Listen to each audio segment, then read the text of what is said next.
સદગુરુ મહારાજ કૈલાલ ધામજી પરમ પૂજ્ય બ્રહ્મનિષ્ઠ પેઠારામ બાપુ કી જય, બાબુરામ મહારાજ કી જય. અત્યારે મહેમાન ગતિ બીજા ત્રીજા કોઈ સાધુ સંતો પધારેલા હોય આમંત્રણ સર્વને મારા જય ગુરુ મહારાજ.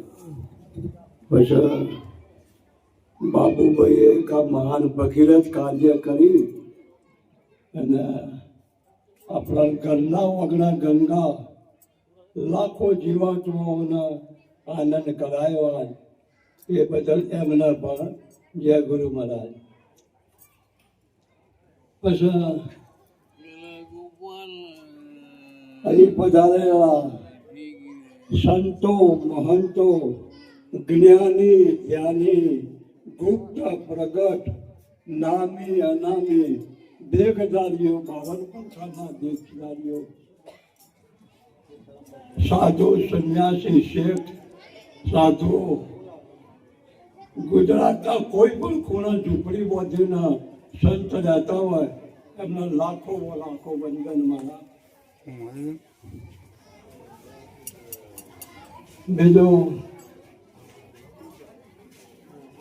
સંત શું કહે છે? આયો ખરો પણ જોણ્યો નહીં, મનુષ્ય દેહનો મરમ શિવ લોટને કારણે કોટી બોધન કરે. જીવ કર્મ કરી કરી અને નકરું કર્મનું જો પાછું બોધે છે પણ છૂટવાનો કોઈ માર્ગ એ ગોતતો જ નથી. 24 કલાક માયાના પાછળ આ જીવાત્મા રવડ્યા કરે છે. એના કોઈ સંતના શરણે જાય તો આ શરીરનો મર્મ સમજાય. કારણ કે આ શું કામ આપણને મળ્યું? કૂતરા પલાળાનો કોઈ ઢોરનો ના મળ્યું અને આ કેમ મળ્યું? ઓના પાછળ મહાન મરમ છે. ઓના પાછળ મહાન મરમ કયો છે? કે તું કોણ છે?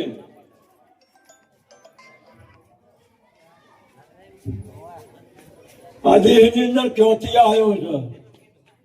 આ કોણ બોલી રહ્યો છે? ઘટો ઘટની અંદર કોઈ ઘટ ખાલી નહીં.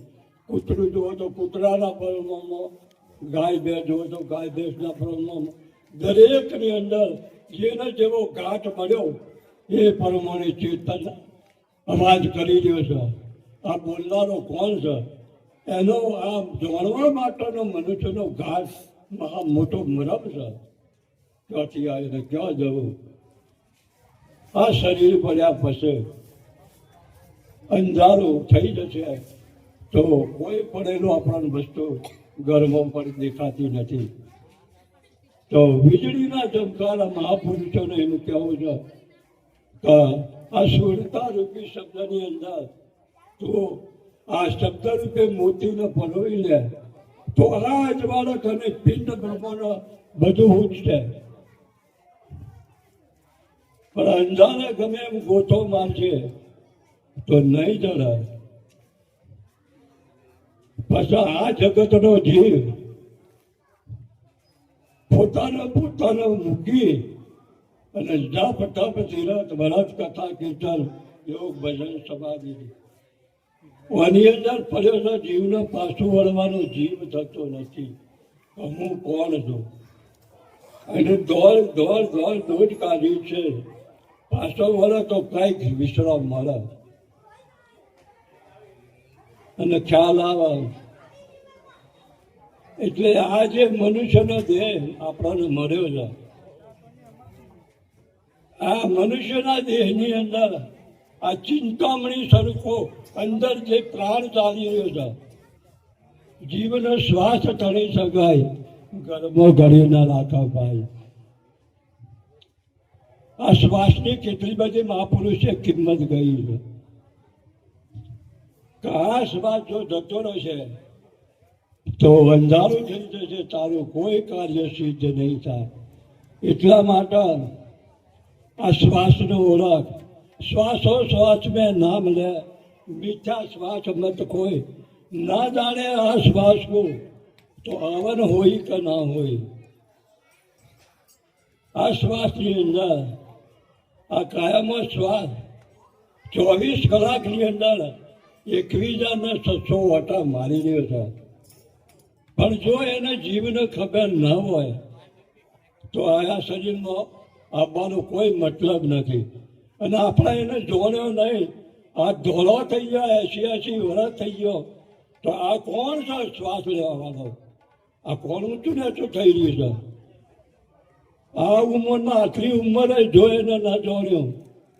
મેં હમણાં હાલ આગળ વાત ના કરી કે મનુષ્યનો આ મરમ છે. તું આ મરમને જોણી લે. તને ખબર ના તો કોઈ મહાપુરુષના સંકેત નહીં. અને એમના પાસેથી જુક્તિ મુક્તિથી આ વસ્તુને જોણી લે. કારણ કે एक श्वास में जात है 3 लोग का मूल कहना सो कह दिया क्या बजा का बजाવું ઢોલ. એક શ્વાસની કિંમત આ જગતની સર્વ સંપત્તિ વેચી દો અને ગુરુચરણે ધરો તો આ શ્વાસ મળે એમ નથી. એટલે શ્વાસની અંદર એક મહાન યુક્તિ સમાયેલી છે. જય ગુરુનાથ, જય ગુરુનાથ. શ્વાસ કોઈ એમ નેમ નથી. આ શ્વાસ આ શરીરની અંદર જય ગુરુનાથ એ ખાલી નથી. એની અંદર શ્વાસમાં પણ યુક્તિ છે. જો યુક્તિ ના હોય તો વ્યાપક શરીરની અંદર દરેક ઠેકોનો શ્વાસ છે. તો એક ઠેકોના જોરના ઢોલ વાગ્યો છે. બીજા ઘેર તરત મૃત્યુનો રોવાનું ચાલે છે. બીજા ઘેર પેડા વેચો છે. એ ઘેર જોન જાય છે. આ વ્યાપક પ્રાણની અંદર આવું કેમ છે? સફર કેમ છે? આનું શું કારણ છે? એટલે આ ભેદ કોઈ મહાપુરુષોના સંગે રહેવાથી આ શ્વાસ કોણ ખેંચે છે? કોઈ સતો કરો ને ખેંચનારો. બાર તો ભરે સફર કયો મહાપુરુષે? પેલા ખેંચ્યો કોને? આ સોર્યો કોને? સોરે તો ક્યાં જઈને સમાનો? જો આ યુક્તિ મહાપુરુષો પાસેથી આપણે નહીં શીખીએ તો આ શ્વાસની સી રીતે ગમ પડશે. આ શ્વાસ તો પવન કરતા પણ પાતળો છે. પવન તો શરીર ઉપર વાય છે એટલે આપણને ખબર પડે કે ઊનો ટાઢો છે. પણ આ ગતિ સફર પડેલી છે કોઈને જણાતી નથી. આ ગતિ કેને કહેવાય? શું છે આ ગતિ? એટલે મહાપુરુષોનું એમ કહેવું છે કે આ શ્વાસ 21,600 ભલા કીધા મહાપુરુષે ગણતરી.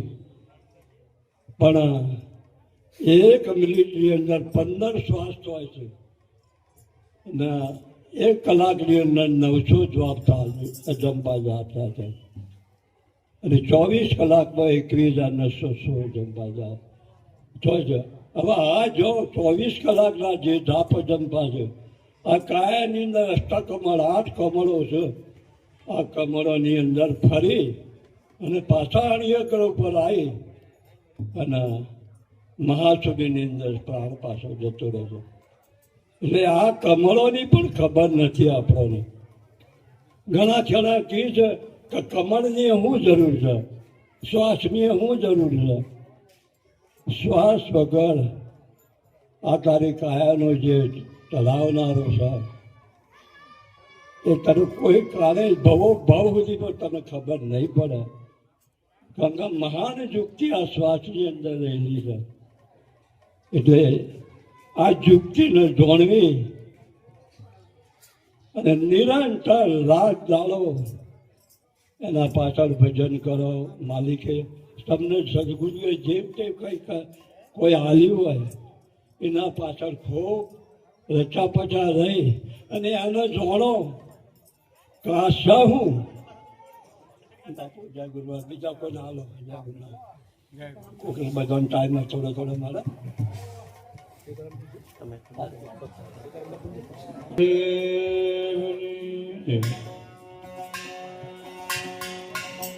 બોલો હંસ સાહેબ. બોલો કુંભાર બાબુ, બોલો બેસાણ બાબુ, આવેલા સંત કિશોરી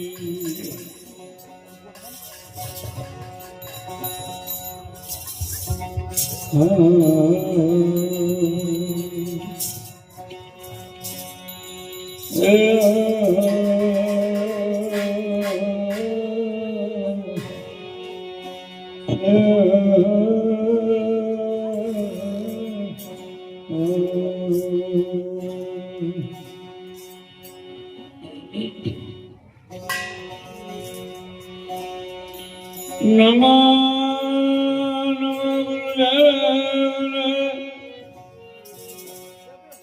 સતચિત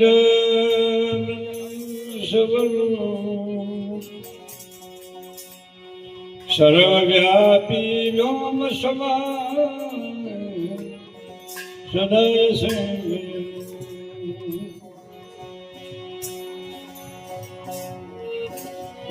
પાજતીન પુકાર ગરુ પાજતીન પુકાર ગુરુ વસે દુર્યા દરતી મુક્તિ બખારે ચરણ જાય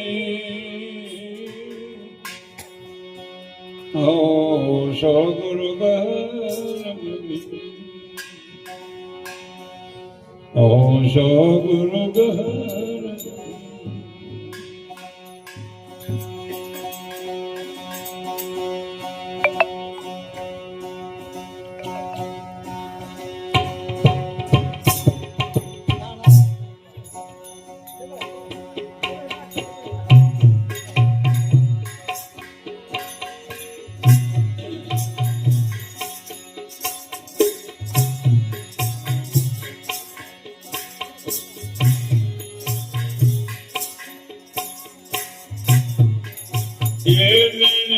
અમન પુર ગુરુદેવ મણિયા બદ ધુનરે એ વારો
એ હાલો ને ગગન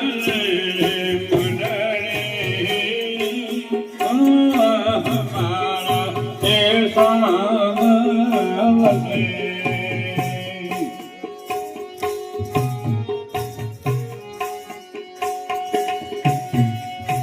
એ હાલો ને ગગન મંડળી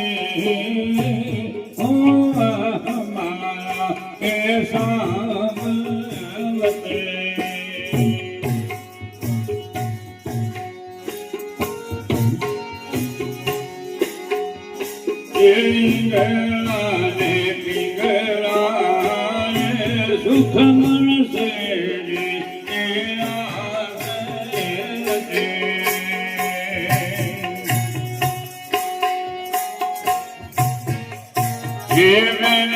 યમન પુર ગરજે મણિયા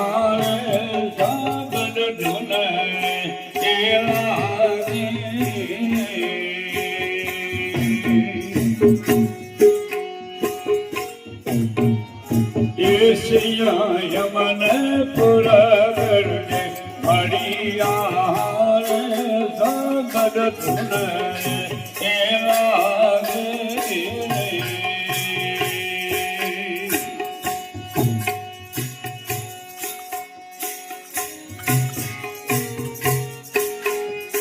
એ ચાલો ને રે પાન સરવરે હૈસૈયા એક રાહ કરે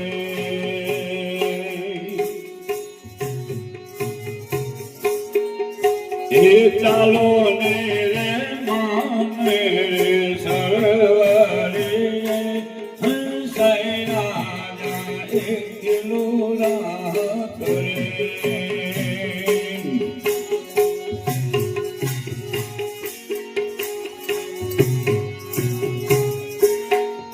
એ જગમગ જગમગ જોની લાગે તે તનમોની એ તું જરે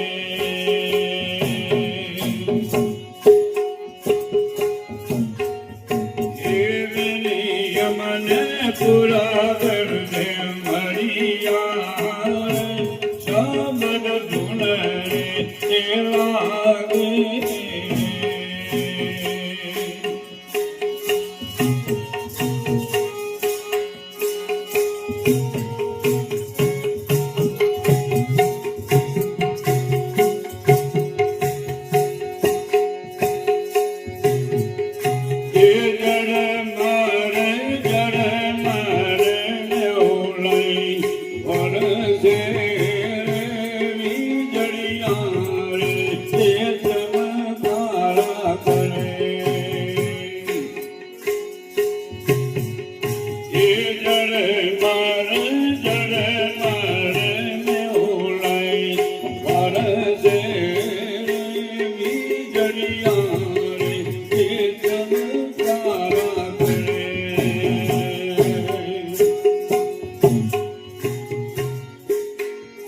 એક હાથ કબીર સિય પાર હે સતર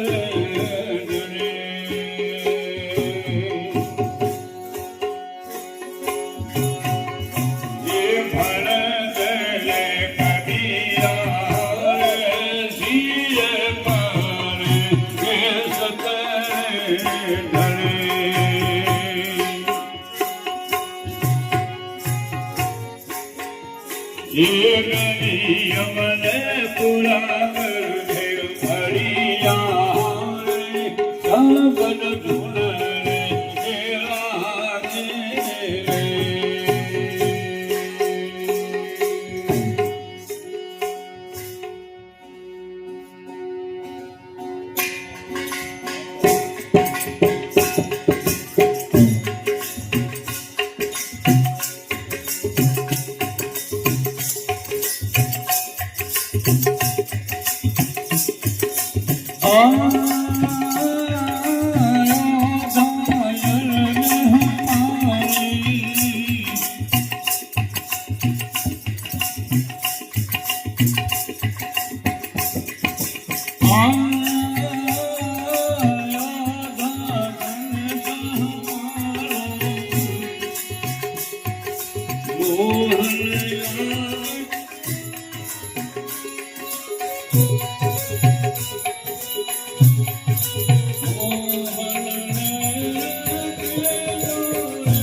મોહન આગે પછાડો રે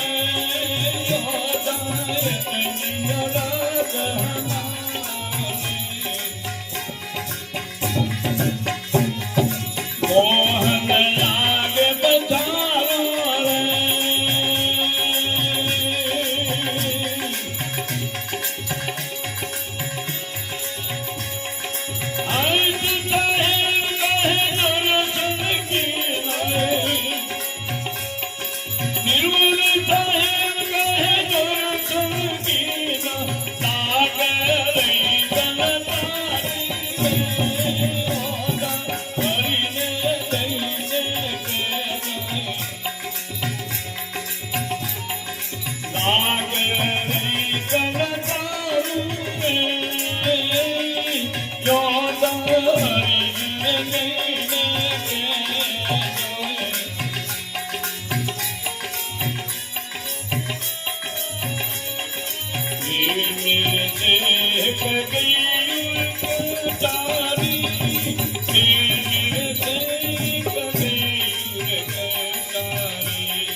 नहीं लो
बोलो सदगुरु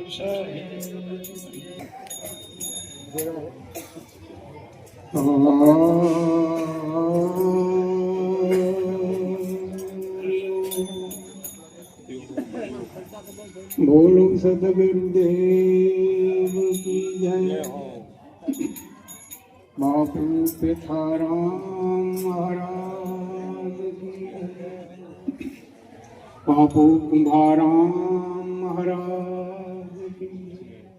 बापू खेताराम महाराज, बापू अमृतलाल महाराज पधारेला हरि गुरु संत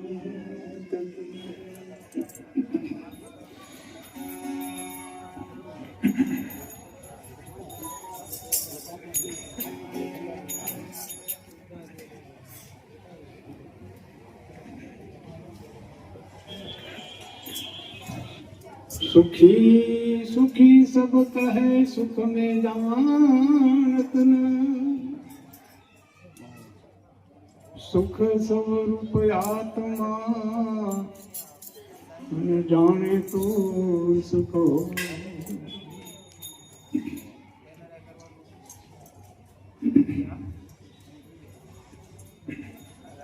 भाई શું છે હવે રાગ દેશ વસ્તુ વિશે જ્યાં સુધી છે જાણ,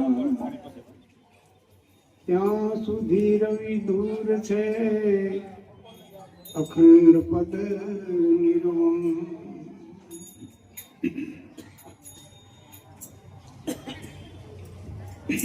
આપણે બધા સુખને માટે બધા ફોજમાં છીએ, પણ સુખ કેને કહેવાય, શેનાથી સુખ મળે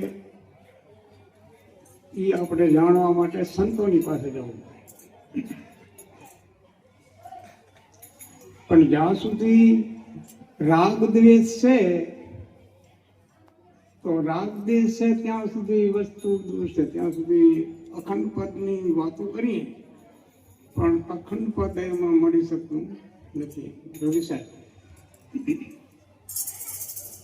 તો દ્વેષ રાખવો નહીં. હવે દ્વેષની તમને બધાને ખબર જ હોય હવે, પણ છતાં હું તમને એક ઉદાહરણ કહું ટૂંકમાં, એટલે આપણને એક ગામમાં એક રાજા અને એ દરરોજ સવારમાં સભા ભરી અને બેસે. એમાં સજ્જન માણસો આવે અને પોતે પણ બહુ સમર્થ હતા. તો એનો વિચારે કરે તો,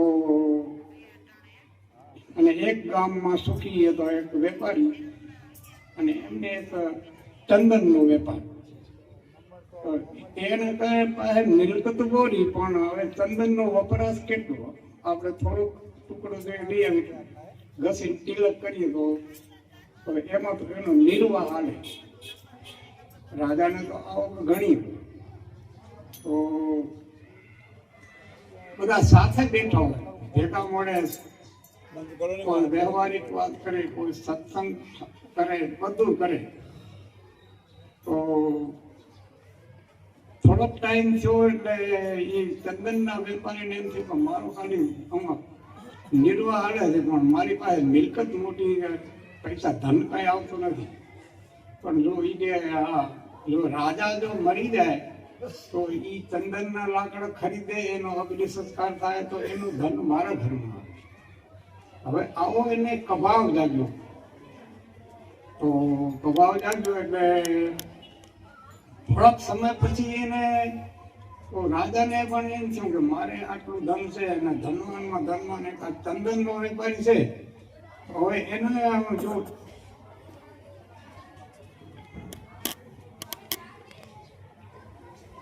કે એને જો મારી નાખો તો એ ચંદન બધું મારે આવે તો મારે આનાથી હું મોટો રાજા બની જવો. આવું એને બેને એકમાંથી કબાવ જાગ્યો એટલે હામો કબાવ જાગ્યો. જો આમાં કબાવ હોય તો સામે કબાવ પ્રગટ થાય છે. પણ રાજા બુદ્ધિશાળી હતો. રાજાને એમ શું કે અમે દરરોજ સાથે ભેગા બેસવી, અને આ વેપારીના પ્રત્યે મારે અઢળક ધન છે છતાંય આના તરફ મારે આટલો કેમ અભાવ મને કેમ પ્રગટ થયો. તો એને સભામાં પોતાનો જે વિચાર હતો એ પ્રગટ કર્યો કે માને આજે એક વિચારમાં કભાવ જાગ્યો અને આવું કેમ થયું એમ કે ભાઈ આ મારા ધન તો અઢળક છે, અને આ વેપારીને ચંદન એ મરી જાય તો કે મને બધું એનો મોટો સમૃદ્ધિનો વાળો થઈ જાવ. આવો કે મને વિચાર કેમ આવ્યો? આપણે દરરોજ સત્સંગ કરીએ છીએ, સાથે બેસીએ છીએ, તો આવું થયું શું કામ? તો વેપારીએ હાથ જોડ્યા કે પ્રભુ તમારી કઈ ભૂલ નથી, આ મારી ભૂલ છે. કે તમને કે કભાવ પછી પ્રગટ થયો, પહેલો કભાવ મને થયો તમારા પ્રત્યે, એટલે કે આવું છું. અરે આવું કે તને કે શું થયું? તો કે મને એમ થયું કે રાજા મારો આ ચંદનનો વેપાર નાનો ચાલે, હવે ટીલું કરવા લઈ ગયા તો એ કે કેટલું હાલે, મારો નિર્વાહ હાલે, મિલકત ઘણી પણ હાથનો મૂડી તો નહીં ને. તમે કે જો મર્યા હાથ તો કે મારું ચંદન વપરા, તમને અગ્નિ સંસ્કાર કરે તો મને તમારું ધન મારા ઘરમાં આવે. અરે ભલામણ, આપણે કાયમ ભેગા બેસીએ, આપણે સત્સંગ કરીએ, દેશનું આ ગામનું કાંઈ રક્ષણ કરવું હોય એમ બધું કરી આપણે છતાંય આવો ભાવ કે તને એમ ના કેમ વિચાર આવ્યો કે આપણા ગામમાં મંદિર છે રામનું, તો એનું સિંહાસન ચંદનનું બનાવીએ, એના હિંડોળા ખાટ આપણે ચંદનના બનાવીએ, આવું બધું બનાવે તો હું ધન આપત અને તમે તારા ઘરમાં આવો અને આ સાથે સારું આવો ભાવ કે સાથે બેઠા વાળાને કેમ પ્રગટ નથી? તો કે મારી ભૂલ થઈ ગયો. એમ આપણને કહેવાનો મતલબ એટલો છે કે કભાવ ન હોવો જોઈએ. સાથે બેસીએ, આપણો વિચાર કાંઈ પણ હોય, આપણે ભાઈ માણસ હોઈએ કે બાઈ માણસ હોઈએ એવું કાંઈ નથી. બાઈ માણસ હોય પણ બાઈ માણસમાં જો ઘરમાં રહેતો હોય સાથે અને જો દ્વેષ રાખતો હોય તો આપણામાં દ્વેષ હોય એટલે સામે પ્રગટ થાય. એવું નથી કે આ ભાઈને થાય ને બાઈને ન થાય, એવું કાંઈ નથી. હરેક પ્રેમથી આપણને રહેવાનું છે ઘરમાં. જો આપણે બધા હવે સ્વરૂપનું જ્ઞાન તો આપણને થવું એ મોટી વાત છે. આપણને સુખની માટે આ બધું કરી રહ્યા છીએ. સુખી સુખી સબ કહે સુખને જાણત નહીં. આપણે સુખને જાણતા નથી. આપણે તો જે કઈ કરીએ એની અંદર આપણને દુઃખ જ પ્રગટ થાય. તમે જોવો, જ્યાં જોવો ત્યાં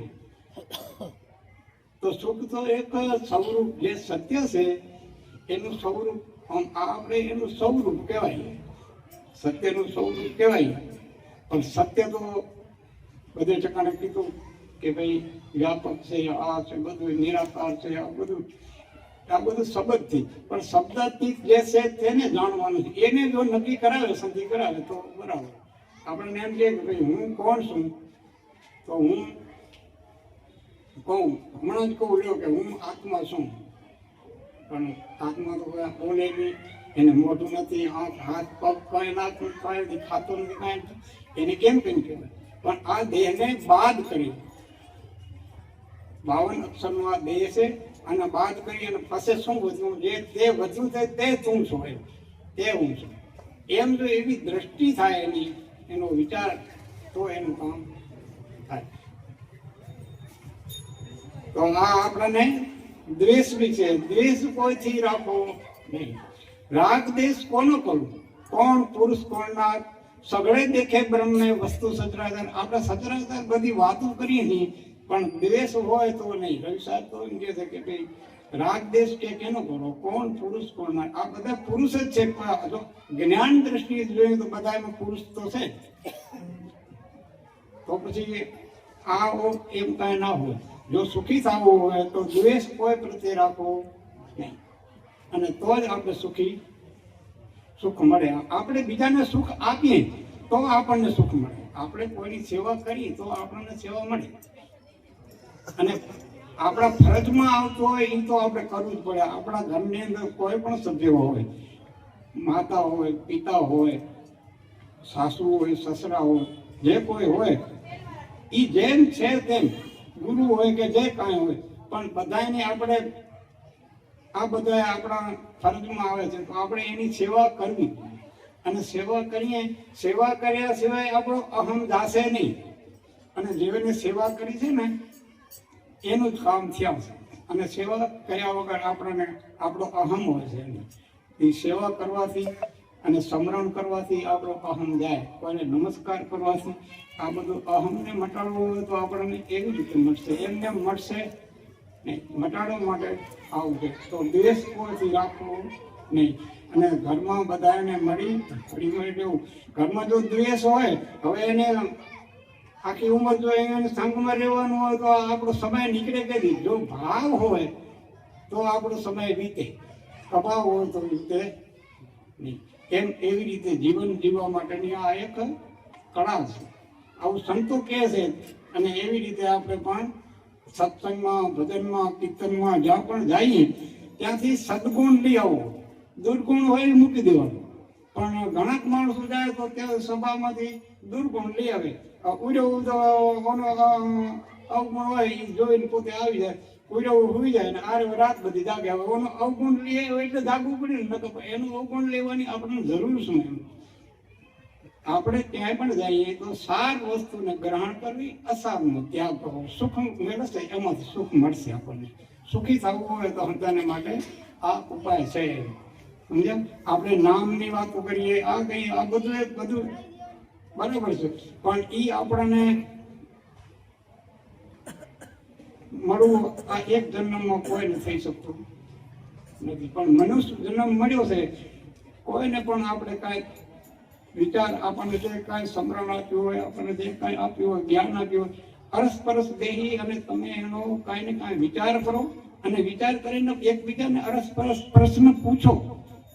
જો તમને સમાધાન પ્રશ્નમાંથી એકબીજાનો અરસપરસ તો એનું સમાધાન થાય. કાંઈ જાણવું હશે તો એમને એમ પોતાની મેળે નહીં જાણે. આપણે કહીએ કે ભાઈ અનુભવ આ બધાએ શાસ્ત્રોમાં અનુભવ લખીને ગયા છે, તો એના પ્રમાણે આપણને થાય છે કે નથી થતું. થતું હોય તો આપણે પૂછો તો તમને અનુભવ કરાવે. એને જે હોય એવું થવું જોઈએ તો જ એને અનુભવ કહેવાય, નકારનું અનુમાન કહેવાય. બોલો સદગુરુદેવ.